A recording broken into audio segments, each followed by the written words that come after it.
Hey guys, it's Zach. Let's say you recently bought a fancy new Canon DSLR and you're ready to make your first lens purchase now that you've outgrown the included lens kit. For around $150, you may want to check out the Canon 50mm F1.8 STM prime lens.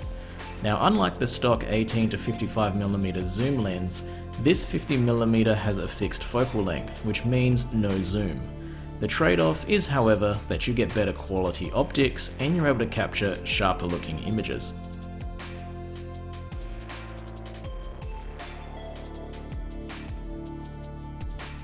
I myself am still a novice at the DSLR game, and I know it can be daunting at the thought about going for a full manual control prime lens.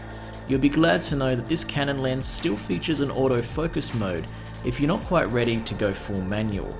In the long term, I'd suggest that all enthusiast photographers and videographers make it their goal to gain the skill and confidence to shoot in manual mode, and my next lens purchase after this will be a full manual prime lens.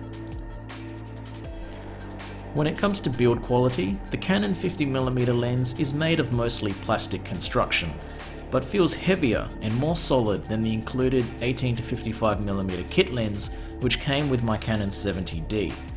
The manual focus ring turns smoothly and the autofocus to manual focus switch feels solid.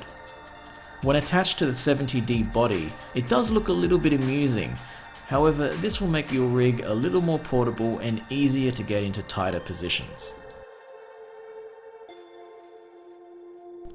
Testing out the autofocus, I laid out a few props and used live view on the touchscreen to select focus points, cycling through my League of Legends figurine, my Sony point and shoot, the Canon stock lens, and the lamp in the background.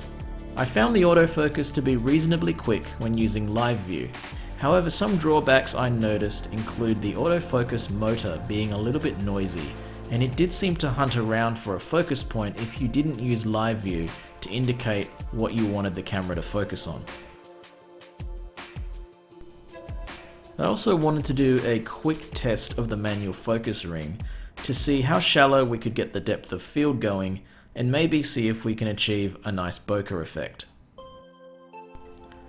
My final test was to see what low light performance was achievable, so I turned off the lights, and for reference I recorded the environment using my iPhone 6s. The setup on my camera was ISO at 6400 and the lens opened up to f1.8. Let's have a look and see what we were able to capture. Well, there you have it. A quick look at the Canon 50mm f1.8 prime lens. For $150, I like the build quality, the compact size, the image quality, and low light capability.